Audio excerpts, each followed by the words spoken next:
सहस्रशीर्षः पुरुषः सहस्राक्षः सहस्रवान् अगोविन्दस्वतो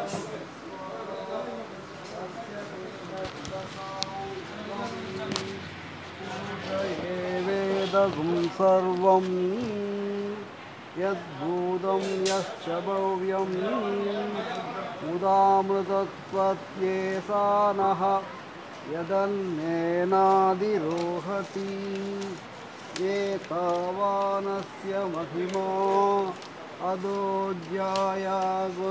पूरुषः पादोऽस्य विश्वभूतानि त्रिपादस्यामुचं दिवि त्रिपाददूत्व उदयपुरुषः पादोऽस्येहाभवत् पुनः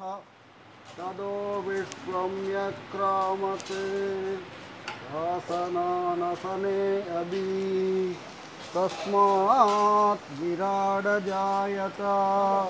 विराजो अधिपूरुषः स जादो अत्यरिच्यत पश्चाद्भूमिमतो पुरः यत्पुरुषेण हविषा देवा यज्ञमतन्वता वसन्तो अस्यासीदाज्यं ग्रीष्मयुग्मः शरद्रविः सप्तास्यासन्पदिदयः त्रिसप्तस्वविदकृता देवा यद्यज्ञं तन्वानो अवद्धं पुरुषं वसं तं यज्ञं पर्षि प्रोक्षन् पुरुषं जातमक्रतः तेन देवायजन्ता आद्या ऋषयस्ते तस्मात् यज्ञाः सर्वभूतः सम्पृतं वृषदार्यं वसुगुस्तागुश्चक्रे वायव्यान् आरण्याचेत् तस्मात् यज्ञाः सर्वभूतः रजसावानि जग्निरे चन्दागुंसि जग्निरे तस्मात् यजस्तस्मादजायत तस्मादस्मादजायन्त एके चोभयाददः गावो हजग्निरे तस्मात् जाता अजावयः यत्पुरुषं यदतु तदितव्यकल्पयन् मुखं किमस्य कौ बाहुः कावूरुपादावुच्येते ब्राह्मणोऽस्यनुतमासि बाहुराजन्यकृतः ऊरु तदस्य यद्वैस्यः पद्यां शूद्रो अजायत चन्द्रमा मनसो जातः चक्षुः अजायत गुहादिन्द्रश्चाग्निश्च प्राणात् वायुरजायत नाभ्या आसीदन्तरिक्षं शीष्णोद्यौ समभक्तत पद्यां भूमिदिशस्तोत्रात् तदा लोकाकूमकल्पयन् वेदाहमेतं पुरुषं महान्तम् आदित्यवर्णं तमसस्तुपारे सर्वाणि रूपाणि विचित्य धीरः नामानि कृत्वा परिवदन्यदास्ते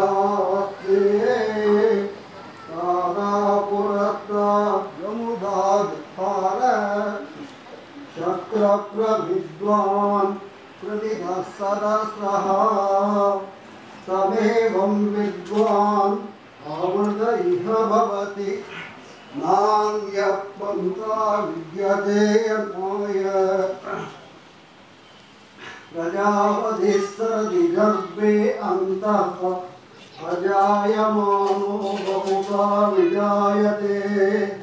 तस्य धीरा परिजपन्ति योनिम् मरीचीनां परमिच्छन्ति वेदसः यो देवेभ्यो आदवति यो देवानः पुरोहितः पूर्वो यो देवेभ्यो जगतः नमोर्वाच ब्राह्मये ऋतं ब्राह्मं जनयन्तः देवाग्रेदतद्रुवन् यद्वैवं ब्राह्मणो विद्यात् तस्य देवा असत्मस्वे प्रेच्यते लक्ष्मी च वद्यो अहोरात्रे पपास्वे नक्षत्राणि रूपम् अस्विनव्यात्तम् इष्टं मनिषाणा अमं मनिषाणा सर्वं मनिषाणा सहस्रशीर्षं देवं विश्वाक्षं विश्वसम्भुवम् विश्वं नारायणं देवमक्षरं परमं पदम् विश्वतः परमां नित्यं विश्वं नारायणगुं परिं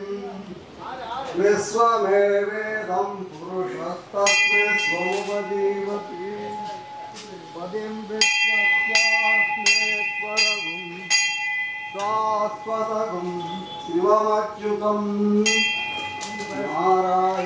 नारायणमहाध्येयं विश्वात्मानं परायणं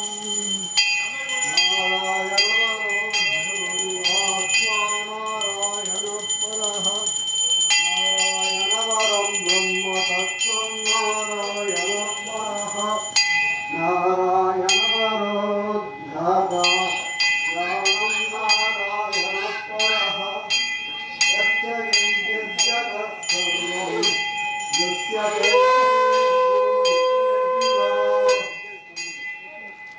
अंतर्बहिश्च सर्वं व्याप्य नारायणस्थितः अनन्तमव्ययं कविगुं समुद्रेन्द्रं विश्वसम्भुवम् पद्मकोशप्रदीकासुरं हृदयं चाप्यरोमुखम् अधो नित्याविदस्यां सेनाभ्यामुपरितिष्ठति ज्वालमालाकुलं वादिविश्वस्यायतनं वहत् सन्ददतुन्दिलाभस्फलं भक्त्या कोशसन्निभम् तस्यान्ते सुविरगुं पुष्पं तस्मिन् सर्वं प्रतिष्ठितम् तस्य मध्ये महानगरे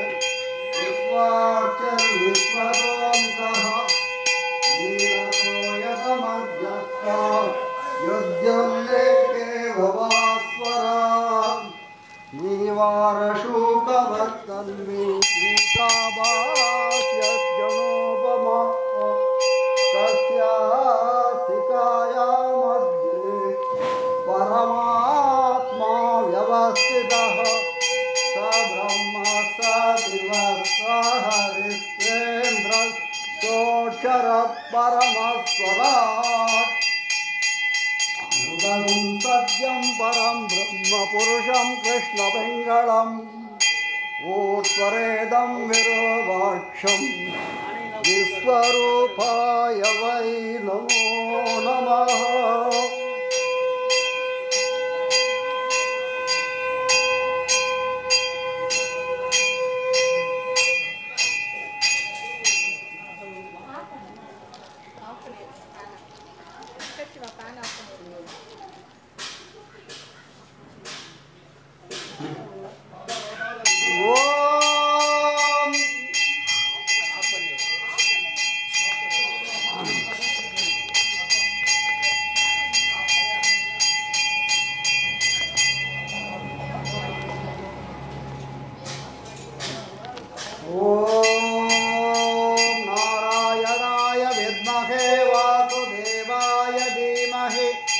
तन्नो विष्णु प्रचोदयात्। ॐ नारायणाय विद्महे वासुदेवाय धीमहि तन्नो विष्णु प्रचोदयात्। ॐ विष्णोर्नुगं वीर्याणि प्रवोचं यः पार्थिवानिरिममेरजागुं प्रियो अस्कभाय भक्तरगं विजस्तं विचक्रमाणस्वेदोरुगायो विष्णोरराडमसि विष्णो